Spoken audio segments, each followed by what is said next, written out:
Easter வரப்போகுது இல்லையா? இந்த மாதிரி சமயத்துல நம்ம என்ன யோசிப்போம்? எதிர்காலத்த பத்தி, ஒரு நம்பிக்கை, ஒரு வாக்குறுதி இப்படிதான். ஆனா பைபிள்ல ரோமர் 6ஆம் அதிகாரம்னு ஒண்ணு இருக்கு.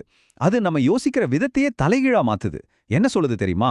நாம காத்துக்கிட்டு இருக்கிற அந்த பெரிய மாற்றம் இனிமே நடக்க போற ஒண்ணு இல்லையா? அது ஏற்கனவே நடந்து முடிஞ்ச ஒரு உண்மையா?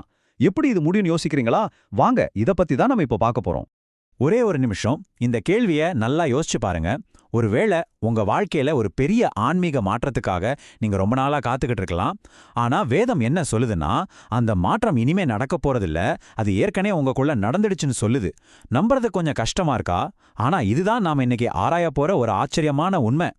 சரி, நம்ம பயணத்தோட முதல் பகுதிக்குள்ள போலாம். ஏற்கனவே மாறிய ஒரு வாழ்க்கை. பாருங்க, ஈஸ்டர்ங்கிறது வெறும் ஒரு கொண்டாட்டம் மட்டும் இல்ல, அது நம்ம பார்வையே மாத்தக்கூடிய ஒரு தருணம்.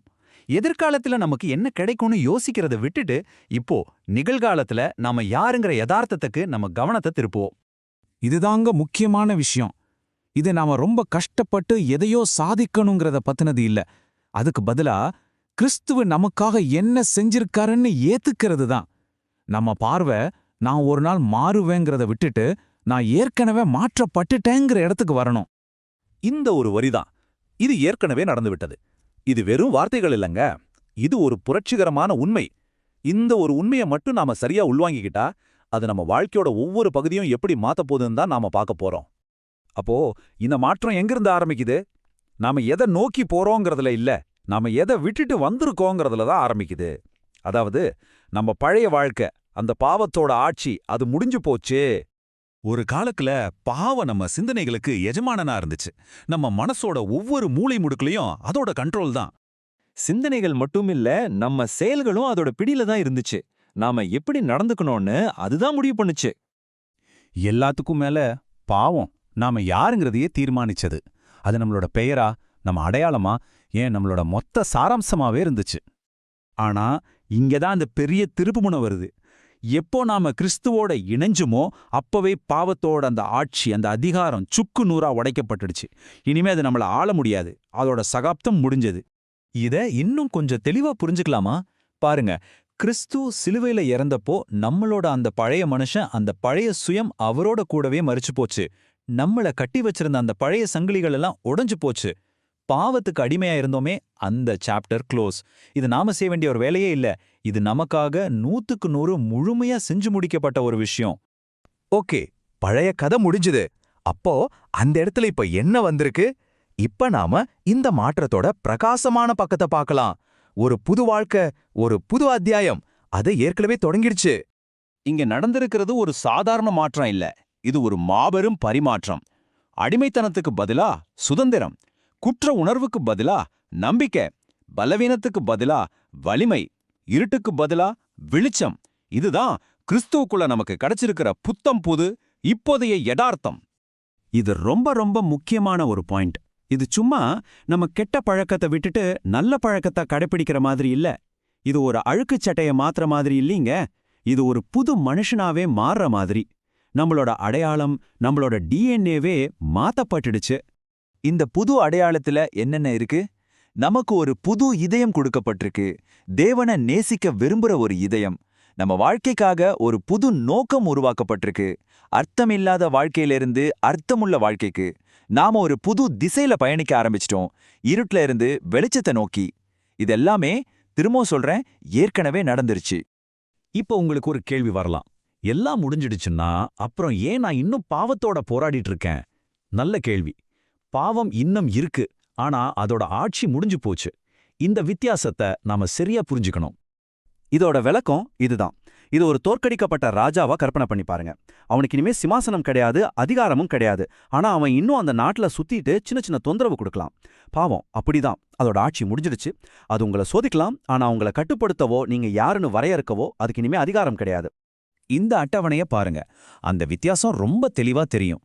முன்னாடி நம்ம தேர்வுகள், செயல்கள், எதிர்காலம்னு எல்லாத்தையும் பாவம்தான் கண்ட்ரோல் பண்ணுச்சு.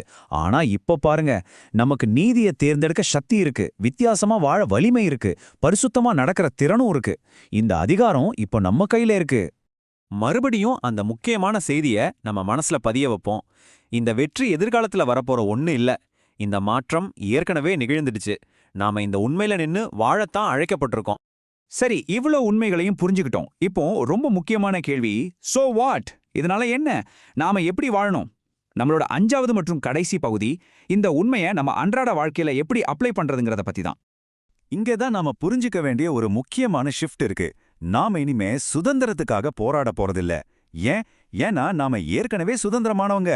அந்த சுதந்திரத்துல இருந்து தான் நாம வாழணும். இது எப்படி தெரியுமா?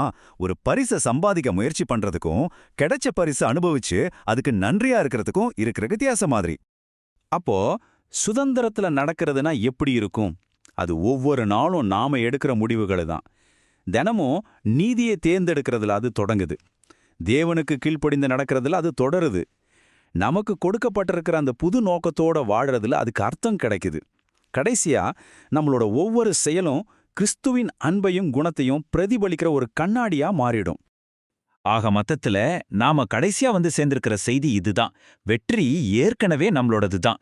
இயேசுவோட தியாகத்தால கிடைச்ச சுதந்திரத்துல நாம நிக்கிறோம். பழைய வாழ்க்கை முடிஞ்சு புது வாழ்க்கை தொடங்கிடுச்சு. பாவத்தோட சக்தி உடைக்கப்பட்டுடுச்சு.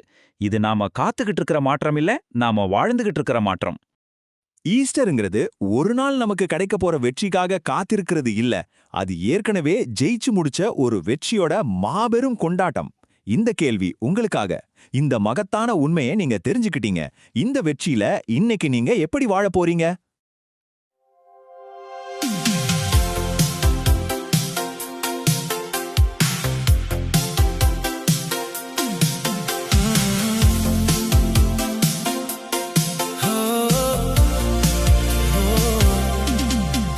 இருள் முடிந்தது, இன்று வெளிச்சம் வந்தது. சிலுவை வழியில் வாழ்க்கை மாறியது. பாவம் கட்டிய சங்கிலி உடைந்தது. புதிய நம்பிக்கை இதயத்தில் பிறந்தது. பயமோடியது, கிருபை வந்தது. பழைய வாழ்க்கை என்று மறைந்தது. இயேசு உயிர்த்தார், வெற்றி வந்தது. புதிய பாதை இன்று தொடங்கியது. நேற்று இருந்த நான் இல்லை, இன்று புதிய வாழ்வு வந்ததே. கடவுள் கொடுத்த சுதந்திரம் என் இதயத்தில் நிரம்பியே. புதிய வாழ்க்கை ஆரம்பம், வெற்றி பாடும் என் இதயம். இயேசுவோடு நடப்பேன் நான், ஒளி நிறைந்த பாதையில்தான். பாவம் இனி என்னை இல்லை, கிருபை மட்டும் என்னை சூழும். லெந்து நாள் 45 வெற்றி பாடல் உலகம் கேட்கும்.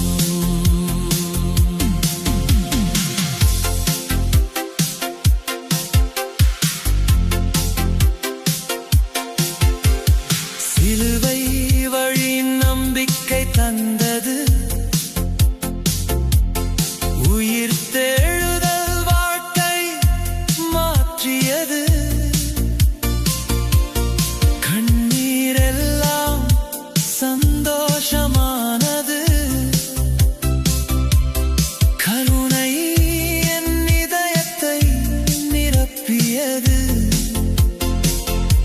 இயேசுவின் அன்பு சக்தி தந்தது.